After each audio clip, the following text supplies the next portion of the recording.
La mente de Stephen King parece producir un flujo inagotable de ideas e historias. Sus obras han servido de base a más de 50 largometrajes de Hollywood. La mayoría de las personas conocen a Stephen King gracias a estas películas. Lo conocen como el responsable de clásicos del terror como El Resplandor o Carrie, pero es también el escritor de películas ganadoras de Oscar como Misery y alabadas por la crítica como Cadena Perpetua, Cuenta conmigo o Eclipse Total. El prolífico King es el escritor más leído y de mayor éxito de este siglo. Sus libros le han hecho rico y poderoso, algo muy diferente a sus primeros años. A finales de los años 40, Maine era un estado rural, pobre y poco poblado. La mayoría tenía que trabajar duro para ganarse la vida. Donald Edwin King era uno de ellos. Tras servir en la Marina Mercante durante la guerra, encontró trabajo en Maine vendiendo aspiradoras a domicilio. En 1947, él y su mujer Ruth cuidaban de David, su hijo adoptado de 2 años, en Portland. Los médicos habían dicho a Ruth unos años antes que no podría tener hijos, pero ese año demostró que se habían equivocado. Para su sorpresa, descubrió que estaba embarazada y el 21 de septiembre dio a luz un niño sano en el Hospital General de Maine, Stephen Edwin King, su segundo hijo y único concebido de forma natural. Los King dieron la bienvenida al recién llegado y volvieron a sus vidas.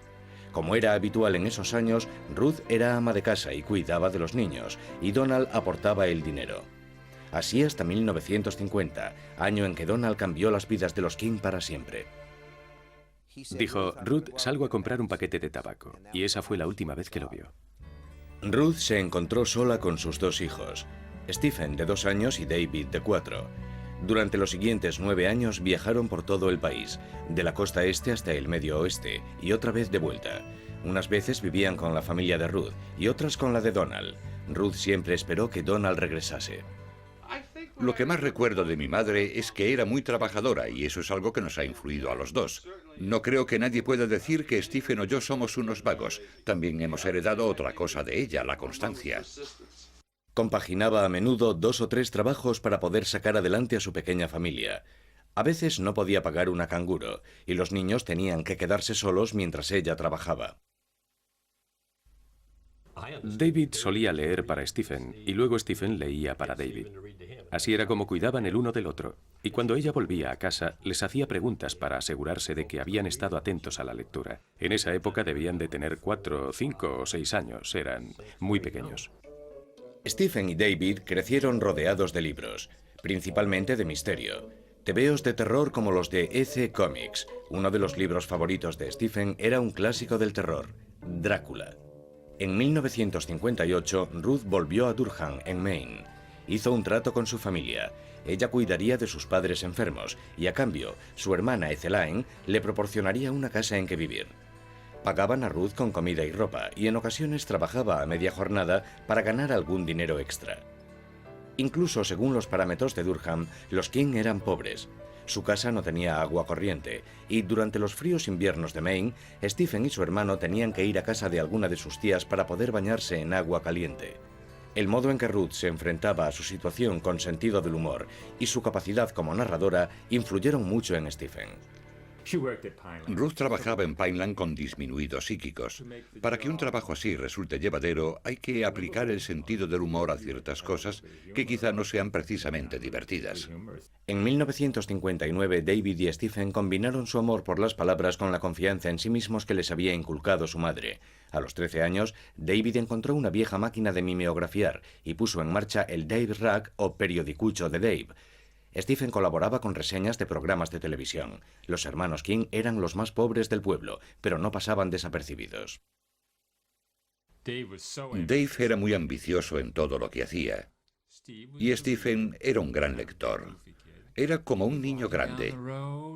Aunque caminase junto a la carretera, iba leyendo un libro, siempre preguntándose si lo conseguiría. El mundo de Stephen giraba alrededor de los libros. En su casa los libros cubrían las paredes de su habitación, y cuando conseguía algún dinero extra, se iba a Lisbon Falls a disfrutar de su segundo pasatiempo favorito, ver películas baratas de terror y ciencia ficción.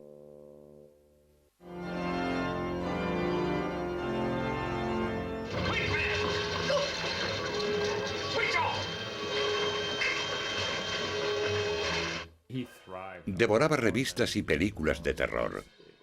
Todas las películas que veíamos eran de terror. Le encantaba pasar miedo, o quizás demostrar que no pasaba miedo. Demostrar que no pasaba miedo. Cuando no podía pagar la entrada, Stephen iba a casa de sus amigos y se quedaban viendo la tele hasta tarde, películas mexicanas de terror y The Twilight Zone. Y siempre aseguraba que los monstruos, espectros y vampiros que hacían gritar a sus amigos no le daban miedo. Al pasar junto a la iglesia, se me ocurrió dar un escarmiento a Stephen por pensar que era tan valiente. No sé cómo me atreví a entrar en la iglesia. Stephen venía silbando por la carretera a las 2 de la mañana. Salí de la iglesia gritando como un fantasma. Se cayó al suelo y salió corriendo a 4 patas gritando como un poseso.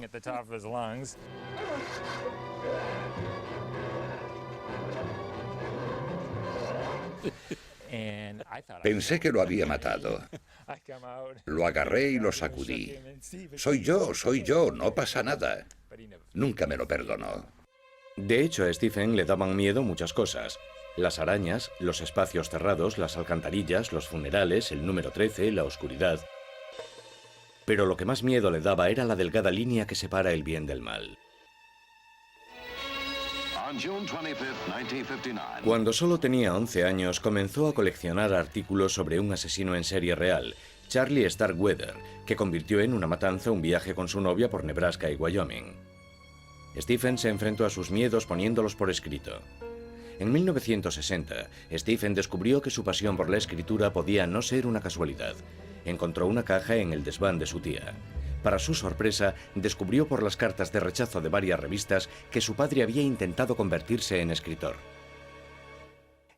Las cartas sugerían que tenía mucho talento y le pedían que enviase otros relatos. Le pregunté a mi madre sobre eso una vez, ya que guardaba todo aquello. Ella se rió y me dijo: Stephen, tu padre era incapaz de ser constante, por eso huyó del matrimonio. Stephen empezó a enviar sus propios relatos a las revistas y comenzó su propia colección de cartas de rechazo. Pero al contrario que su padre, Stephen no dejó de escribir. Estaba decidido a continuar hasta que le publicasen algo. Ese otoño, Stephen comenzó a asistir al Instituto Lisbon, donde consiguió notoriedad y 3 días de expulsión por publicar una parodia del periódico del instituto llamada El Vómito del Pueblo. También aprendió a tocar la guitarra y montó un grupo. Pero a diferencia de la mayoría de los adolescentes, consiguió un trabajo de media jornada cavando tumbas. Sí, yo cavé una con Stephen. Se llamaba... Nosotros nos referíamos a él como Ed el Muerto. El señor Newell era del pueblo. No sé si Stephen lo enterró o no, pero sí que cavamos la tumba. Mi padre era el encargado de un pequeño cementerio. Así fue como conseguimos el trabajo. Nos pagaron 25 o 50 dólares. Era una fortuna. Era muchísimo en los 60. Ese trabajo inspiró el relato de Stephen Yo fui un ladrón de tumbas adolescente, la historia de un huérfano que acepta trabajar para un científico loco desenterrando cadáveres. Y en 1965 Comics Review aceptó publicar el relato. No le pagaron nada, pero al fin había conseguido publicar. A Stephen le fue bien en el instituto y le ofrecieron una beca parcial en una facultad de Drew, en New Jersey, pero su madre no podía permitirse que estudiase fuera, y en 1966 siguió los pasos de su hermano y se matriculó en Maine, en Orono. Stephen no pasaba desapercibido en el campus, grande, mal vestido, con barba y pelo largo. No tardé en fijarme en él. Era muy enérgico y no se mordía la lengua. Hablaba en voz alta en clase y decía cosas interesantes. Muy interesantes. Stephen no se mordió la lengua con respecto a la guerra de Vietnam. Sus protestas tomaron forma en una columna del periódico de la universidad llamada El camión de la basura de King. Además de las 47 columnas que escribió, King publicó un cómic del oeste por entregas llamado Slade y escribía novelas. Muchos estudiantes aspiran a ser escritores, pero Stephen era diferente. No solo aspiraba a convertirse en escritor, sino que lo consiguió. Recuerdo que en su tercer año en la universidad terminó 5 novelas. Era un escritor muy prolífico. En 1966, su primer año en la universidad, recibió su primer cheque, $35 de Stadling Mystery Stories por su relato El suelo de cristal. Escribía sin parar, pero escribir no era un modo de ganarse la vida, seguía siendo extremadamente pobre. Para completar los $5 que su madre le enviaba cada semana, Stephen trabajaba media jornada en la biblioteca de la universidad. Allí conoció a Tabitha Spurs, estudiante de historia y aspirante a poeta. Era el estudiante más pobre que he conocido. Calzaba unas botas de agua recortadas porque no podía permitirse comprar unos zapatos. Tabitha era la tercera de los 8 hijos de una familia de clase trabajadora de Old Town, Bangor. Compartían su amor por los libros y la escritura. Nos enamoramos. Tuvimos una hija y luego nos casamos. Así se hacían las cosas a veces en los 60. Llamaron a su primera hija Naomi. En enero de 1971, justo después de que Stephen se graduase, se casaron. La familia se fue a vivir a una caravana en Hermon, Maine, a las afueras de Bangor. Kim esperaba conseguir trabajo como profesor, pero no tuvo suerte, así que trabajó en una gasolinera por el salario mínimo y en una lavandería de Bangor por $1.60 a la hora. Tabitha trabajaba por la noche en un Dunkin' Donuts. Cuando estaba trabajando en la lavandería de Bangor, había momentos en los que me sentía deprimido, triste, y era porque pensaba que todo lo que había conseguido con mi educación universitaria era repetir la vida de mi madre. El poco tiempo del que disponía Stephen tras trabajar todo el día y ejercer de padre después, lo pasaba ante la máquina de escribir. Pensaba que esa sería su forma de salir de la pobreza. Por fin, en febrero de 1971, Stephen consiguió trabajo como profesor de inglés en la Academia Hamden. Ganaría unos $4.600 al año, una cantidad razonable pero también una pesadilla para él. Ganaría el dinero suficiente, pero su vida sería la de un escritor frustrado. Fue una época dura, tanto que los King tenían que pedir a la compañía telefónica que desconectasen la línea cada cierto tiempo porque no podían pagar las facturas. El segundo hijo de Stephen y Tabitha, Joseph, nació el 4 de junio del 72. Ese verano Stephen volvió a trabajar en una lavandería industrial para completar su sueldo de profesor. Durante el otoño daba clases todo el día, volvía a casa, corregía ejercicios y preparaba las clases antes de encerrarse a escribir en el cuarto de la caldera de la caravana. Durante al menos 2 horas cada noche, Stephen se sentaba en el estrecho habitáculo y daba rienda suelta a sus historias con la máquina de escribir sobre sus rodillas. No tardó en encontrar un espacio para sus relatos, las revistas para hombres como Cavalier, Dude, Gent o Swank. Quería mandarle a mi madre algunos de esos relatos que había publicado, así que los fotocopiaba en la biblioteca de la universidad, porque aparecían junto a anuncios como por ejemplo «Llama al 1-800, tetas», y no quería que mi madre viese todo eso. Stephen ganaba unos $200 por relato. El dinero desaparecía en cuanto llegaba, a menudo justo a tiempo para cubrir la última emergencia. Para el alquiler de la caravana en la que vivían, para medicamentos para los niños, siempre había una emergencia detrás de otra. Es lo que pasa cuando te casas y tienes hijos, siempre hay más facturas que dinero. Stephen escribía tantos relatos como podía, pero sus responsabilidades aumentaban, y no le resultaba fácil imaginar que conseguiría ganar algo más que lo justo para sobrevivir. La frustración lo llevaba a veces al bar o a pasar la noche jugando al póker y fumando con sus amigos. Y eso creaba más tensión en su hogar.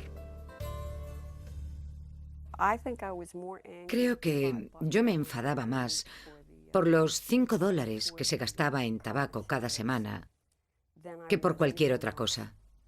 Que quemase el dinero literalmente era lo que me volvía loca. Los libros siempre habían sido el refugio de Stephen. Estaba acostumbrado a perderse en ellos. Ahora tenía que enfrentarse al hecho de no poder permitírselo. A veces discutíamos porque se compraba un libro de tapa dura. Era demasiado caro para un presupuesto como el nuestro. Cuando todo parecía ir peor, Stephen se dio cuenta de que contaba con un valioso amigo. Bill Thompson, un veterano editor de Doubleday, había aceptado y leído 3 de sus manuscritos. Sin embargo, no pudo convencer a Doubleday para que los publicasen. Llevaba algún tiempo sin saber de él, y alguien me acababa de dar un calendario de música country, y se lo mandé con una nota. ¿Sabes que tu cumpleaños coincide con el de A.J. Carter, de la Carter Family? No sé nada de ti. No me gustaría verte publicado por Simon & Schuster. Stephen estaba trabajando en un relato que esperaba vender a la revista Cavalier. Era la historia de Carrieta White, la tímida hija de una fanática religiosa, el máximo exponente de una adolescente marginada. Pero King pensó que no sabía lo bastante sobre las adolescentes para que el personaje resultase creíble, y se deshizo del relato. Lo tiró a la basura. Tiró la primera parte. Yo estaba sacando la basura. Lo recogí y vi que tenía muchas páginas, así que lo leí. Stephen, ante la insistencia de Tabitha, lo terminó y se lo mandó a Bill Thompson. Era Carrie, la novela, y pensé, bueno, esto tiene posibilidades. Podríamos hacer algo con esto. Y le dije, odio tener que pedírtelo, pero si lo reescribes, podríamos publicarlo. Estoy dispuesto a apostarlo todo por él. Stephen cambió algunas cosas, devolvió el manuscrito y se centró de nuevo en pagar las facturas. Una vez más, los King pidieron a la compañía telefónica que desconectasen su teléfono. Un día estaba en la sala de profesores y dijeron por megafonía, «Señor King, por favor, venga al despacho. Tiene una llamada de su esposa». Yo salí corriendo con el corazón a 100 por hora y pensando, pueden ser dos cosas. O le pasa algo malo al bebé, o he vendido el libro. Había recibido un telegrama de Bill Thompson. Había tenido que mandar un telegrama. No podía llamar porque no teníamos teléfono. Y el telegrama decía, Carrie, oficialmente, libro de Doubleday. El futuro se abre. Con cariño, Bill Thompson. Y la postdata decía, $2.500. ¿Bien? $2.500 estaba muy bien. Para nosotros era una fortuna. Doubleday publicó Carrie en abril de 1974. Stephen y Tabitha se mudaron a un piso en Bangor, Maine, e instalaron un teléfono. Stephen todavía soñaba con abandonar la enseñanza, pero no se hacía ilusiones, no creía poder ganarse la vida como escritor. Lo que no sabía era que el departamento de venta de derechos mantenía conversaciones con New American Library, una editorial que encontró muy interesante la historia de Carrieta White. Creo que su primera oferta fue de $200 o $250.000 por los derechos para la edición de bolsillo. Bueno, aquello nos cogió por sorpresa. Y Bob Punker, que era nuestro encargado de negociar los derechos y un gran jugador de póker, les dijo, bueno, en realidad pensábamos en algo más. Y le pregunté a Bill, ¿cuánto? Y me contestó, 6 cifras, $400.000. Nuestro teléfono estaba en la pared de la cocina. Y me flojearon las piernas. Fui resbalando por la pared. Recuerdo que los faldones de la camisa se me salieron del pantalón, hasta que di con el culo en el suelo. En esa época, la política de Doubleday era repartir los derechos de las ediciones de bolsillo a medias con el autor. Stephen recibiría $200.000. Eso le permitiría abandonar la enseñanza y escribir a tiempo completo. Pero una de las personas más queridas por Stephen no pudo compartir su éxito. Su madre había visto el manuscrito de Carrie y sabía que Doubleday lo iba a publicar, pero no llegó a ver el libro. En diciembre del 73, tras una larga y dolorosa lucha contra el cáncer de pulmón, Ruth King falleció a los 59 años. Por fin había alcanzado el éxito. Y su madre no había visto más que el principio de todo. A él le habría gustado que hubiese llegado a verlo en el número 1. Para entonces ya había vendido los derechos de Carrie para la edición de bolsillo, y creo que, tras su muerte, él lamentaba que no pudiese ver lo que estaba por llegar. Fue un funeral triste. Stephen estaba destrozado, sobre todo cuando se enteró, tras la muerte de su madre, de que los $5 que ella le mandaba a la universidad a menudo significaban para ella pasar sin comer. Pero también supo lo mucho que se parecían. Ruth había trabajado duro y había sido constante, las mismas cualidades por las que él había conseguido triunfar. Recuerdo que antes de graduarse solía comentar que cuando vendiese su primera novela se compraría, creo que era un Cadillac rosa descapotable, y volvería al campus a dar una vuelta en su gran coche. King no se compró un Cadillac rosa, sino uno rojo, azul y blanco. Aunque seguía siendo lo bastante humilde como para no usarlo cuando iba a visitar a sus amigos de Durham. Conducía un Dodge Dart del 64 totalmente oxidado, el coche más feo del mundo. y le parecía un poco embarazoso venir a vernos en su gran Cadillac rojo, azul y blanco. Así que venía en su coche de $100. El dinero no cambió a Stephen. Seguía siendo humilde y seguía temiendo que nunca sería un escritor de éxito. Pensaba que Carrie podía no ser más que un golpe de suerte. No sabía si era un escritor de un solo éxito. No es ningún tonto. Creo que pensó, lo he conseguido, pero podría perderlo. Voy a disfrutar mientras dure. Stephen King escribía constantemente, 1500 palabras al día. Se inspiraba en la gente que conocía, en lo que él mismo vivía y en la vida cotidiana y rural de Maine. Su siguiente libro, El misterio de Salem Slot, era una historia sobre Drácula ambientada en una pequeña población de Maine.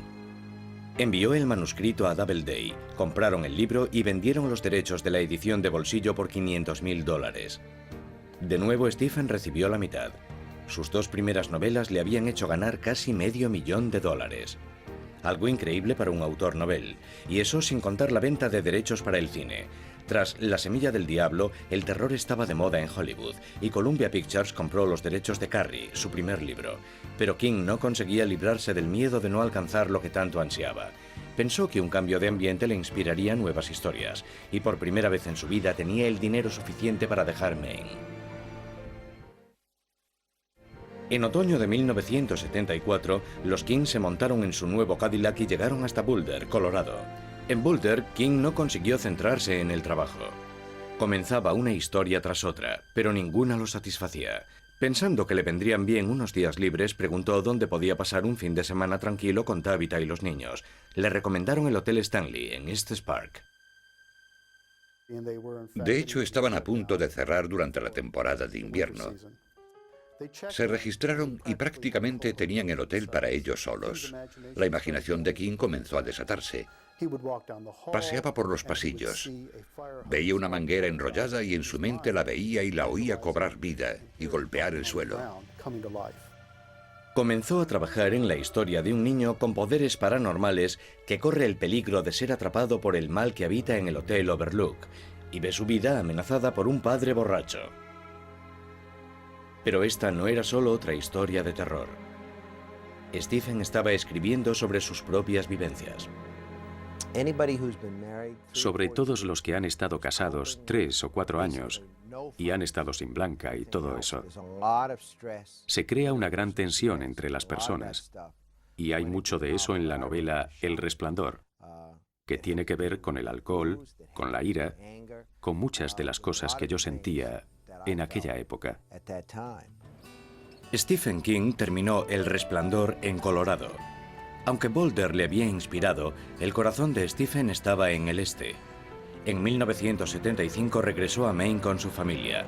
El segundo libro de Stephen, El misterio de Salem Slot, salió a la venta cerca del día de Halloween, y poco después lo hizo la edición de bolsillo. A finales de 1976, un nuevo público descubrió a Stephen King gracias a la película Carrie, protagonizada por Sissy Spacek.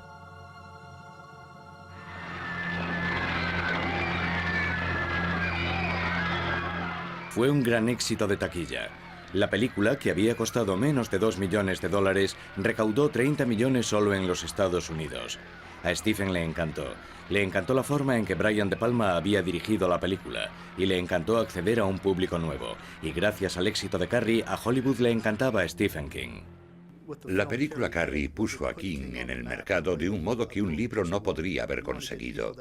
Quieres acceder a la gente que no lee libros. Una película como Carrie hace que vayan a las librerías. Las ventas dieron a Stephen la confianza para pedir a Doubleday que publicase sus libros que habían sido rechazados antes del lanzamiento de Carrie. Stephen quería ver publicada la primera novela que había escrito, Rabia, la historia de un estudiante que asalta su escuela y mantiene como rehenes a sus compañeros.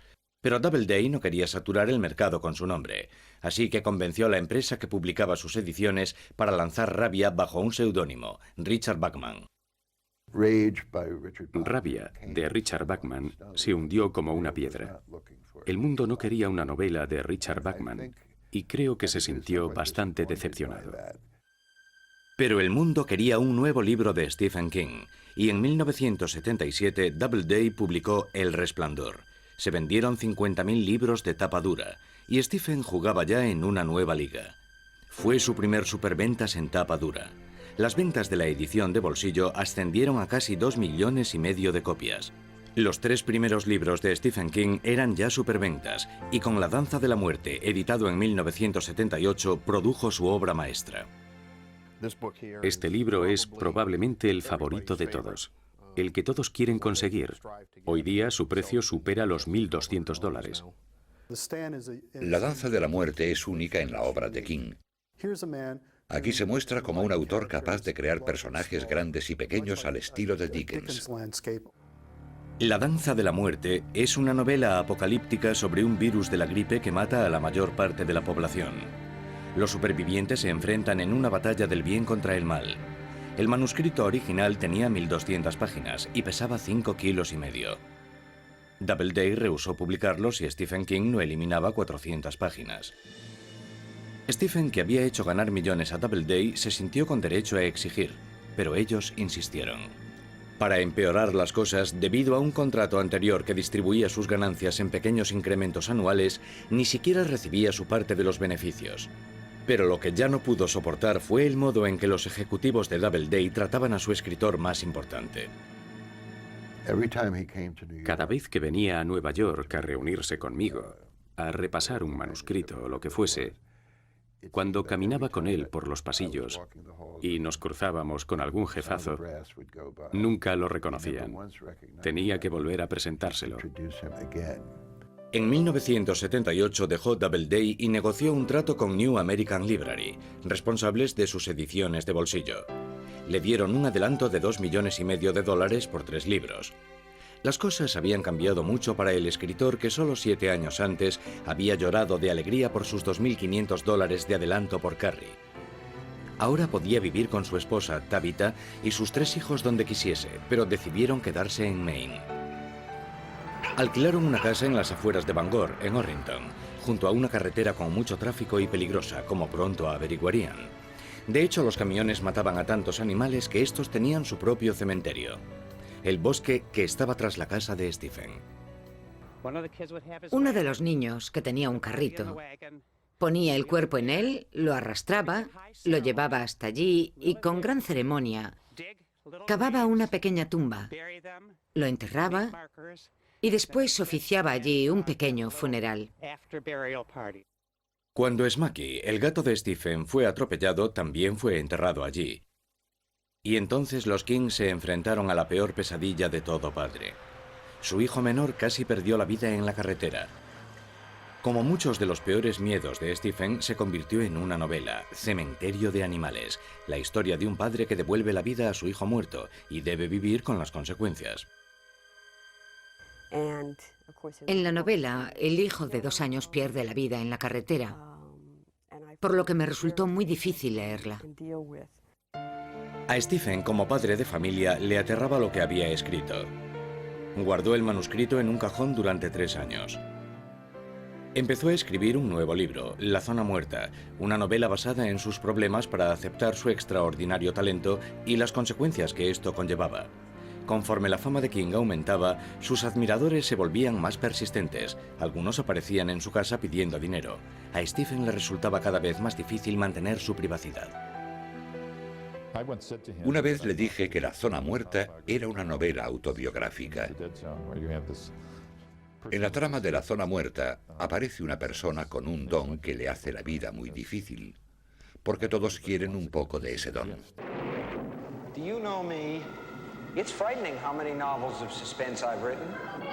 Esto incluía a los anunciantes y a los estudios de Hollywood. Vendía los derechos de sus libros con la misma rapidez con que los escribía. En 1979 se estrenó la película El Resplandor, de Stanley Kubrick. A King le encanta el cine y ve muchas películas. Cuando surgió el nombre de Kubrick, al principio estaba muy contento porque la obra de Kubrick le gustaba y tenía grandes expectativas. La película fue uno de los filmes con los que la Warner Brothers más recaudó en toda su historia. King opinaba que la película era visualmente magnífica y también terrorífica, pero que Kubrick había ignorado uno de los temas fundamentales del libro, la desintegración de la familia. Kubrick ignoró el verdadero subtexto del libro y digamos que creó su propia historia basándose en que Jack se vuelve loco. Pero no cuenta la historia del modo en que King la escribió. King utilizó su gran influencia y exigió poder decidir quién dirigiría sus historias a partir de entonces. Desconfiaba de Hollywood y quería mantener la distancia con el mundo de las estrellas. Necesitaba más privacidad y seguridad para mantener alejados a sus admiradores. En 1980 compró una mansión victoriana en Bangor, Maine. Fueron necesarios 3 años de reformas para restaurar la casa, de 126 años. El niño que había crecido sin agua caliente podría disfrutar de una piscina interior de 15 metros. Y al más puro estilo Stephen King, había murciélagos dentro y fuera de la casa. Cuando aparecen murciélagos dentro de la casa, algo que ocurre a menudo, ya que es una casa antigua, yo soy la que se encarga del asunto. Atrapo al murciélago, lo saco y él se limita a gritar y a escapar. Al disfrutar de la privacidad con su familia, la capacidad narrativa de Stephen King explotó. Entre 1980 y 1984 publicó 14 novelas, y no era más que la punta del iceberg. También escribió poesía, teatro, guiones originales y relatos cortos. Algunas de las obras de King, como El Resplandor, formaban ya parte de los cursos universitarios. Pero no todos sentían la misma admiración. Los críticos literarios solían destrozar su trabajo, afirmando que carecía de talento y que solo escribía para ganar dinero. Pero había algo que a King le preocupaba aún más. Cada vez más bibliotecas escolares prohibían sus libros.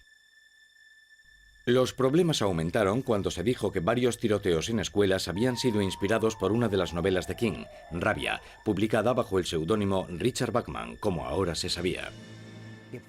Si de algo me arrepiento en mi carrera, es de haber publicado la novela Rabia. Según parece, varios chicos han asesinado a profesores o mantenido como rehenes a sus compañeros después de leer ese libro. Después de leerlo recientemente, o en el caso de un chico de Lexington, Kentucky, tras leer el libro varias veces. Pero King no se disculpó por el resto de su obra.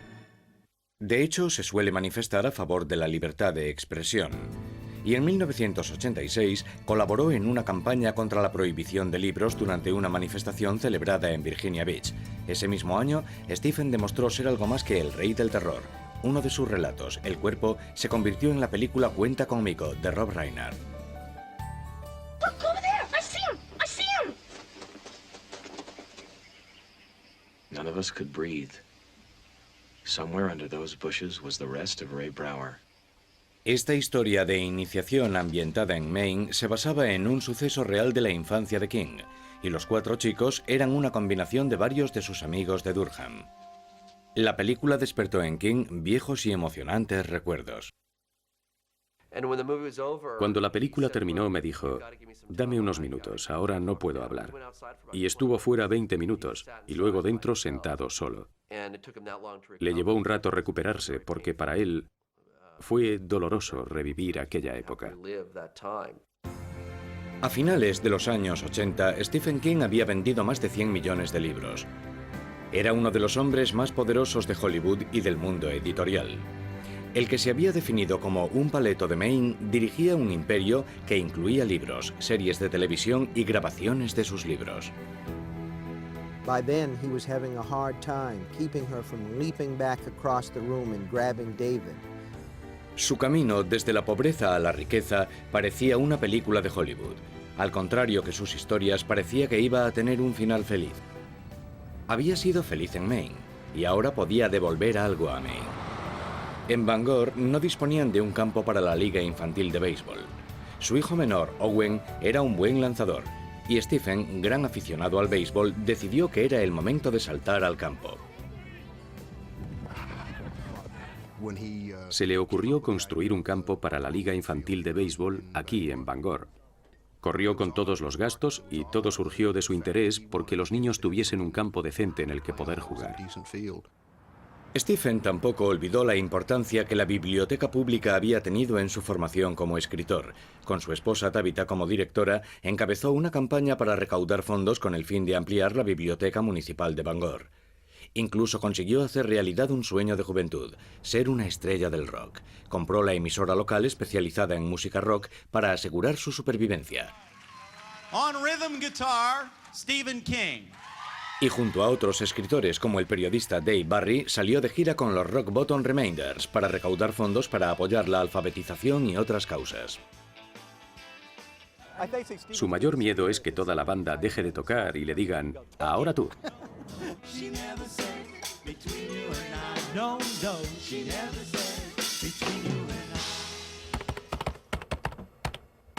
Dejando aparte el canto, Stephen King parecía haber vencido a muchos de sus demonios personales.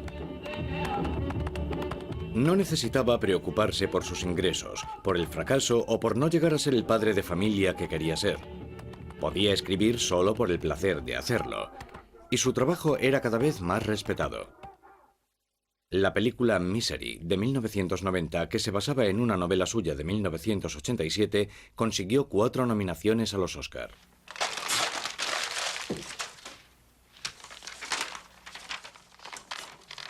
Misery retrata a un escritor que abandona su temática habitual para intentar algo nuevo. Desgraciadamente, es secuestrado por su autoproclamada admiradora número 1, una mujer aterradora que lo mantiene encerrado en una cabaña hasta que escriba una novela para ella.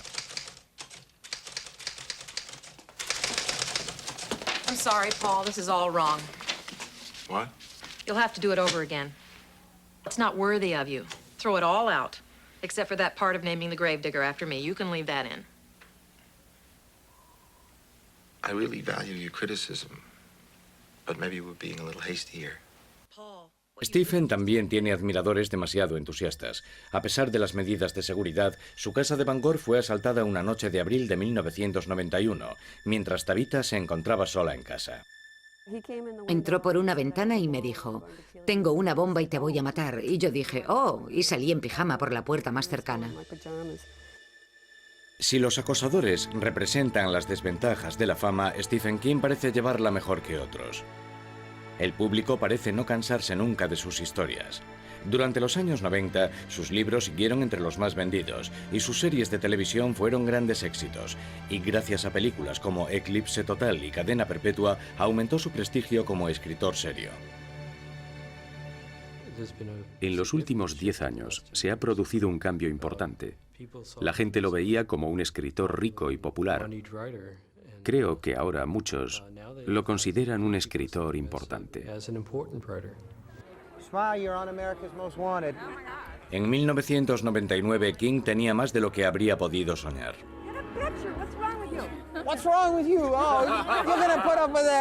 Había en circulación más de 300 millones de libros suyos. Tenía dinero, fama y era cada vez más respetado. Sus hijos habían crecido y se habían independizado. Stephen y Tabitha necesitaban un cambio en sus vidas. Pensaron comprar una casa en Florida, lejos de los duros inviernos de Maine, donde poder jubilarse. Pero en junio, el rey del terror protagonizó una historia aterradora. Stephen fue atropellado cerca de su casa de Maine. Sufrió heridas graves. Creo que eran más graves de lo que la prensa sabía. Stephen estuvo a punto de morir. De hecho, uno de los de la ambulancia que lo trasladó dijo que le sorprendía que hubiese salido con vida. Stephen sufrió heridas en los pulmones. Se rompió una pierna, varias costillas y se fracturó la cadera. Pasó semanas hospitalizado y siendo operado en numerosas ocasiones. Perdió más de 45 kilos. Pero consiguió recuperarse lo suficiente para asistir al estreno de su nueva película La Milla Verde, a finales de 1999. Stephen declaró que su peor pesadilla era no poder volver a escribir tras el accidente. Para alguien que ha dedicado su vida a escribir y es el escritor vivo más famoso, sería un final trágico para una carrera notable. Pero a finales de 1999 estaba de nuevo ante su escritorio imaginando nuevas historias y escribiendo un nuevo capítulo de su asombrosa vida. Lo que más me asusta con respecto a mi trabajo, no darme cuenta de que ha llegado el momento de dejarlo. Dejarlo no parece entrar en los planes de Stephen King. Sigue siendo tan prolífico como siempre. Fue el primer autor importante en publicar un libro exclusivamente en Internet, Montando la bala, en el año 2000. 3 años más tarde recibió la prestigiosa medalla de la Fundación Nacional del Libro por su destacada contribución a la literatura americana. Y se inspiró en su propia aproximación a la muerte para crear la serie de televisión de temática sobrenatural Kingdom Hospital. Sigue escribiendo numerosos relatos y continúa trabajando en proyectos para la televisión y el cine, como la película La Ventana Secreta, de 2004. Además, consigue sacar tiempo para disfrutar de su otra pasión, el béisbol. Siempre ha sido un seguidor de los Red Sox y coescribió la crónica de su histórica temporada en 2004 en el libro Faithful. Y volvió a demostrar su versatilidad con un libro para niños titulado La chica que amaba a Tom Gordon. Además de esos proyectos, regresó al género que le ha dado fama y terminó la 7ª y última entrega de su popular serie La Torre Oscura.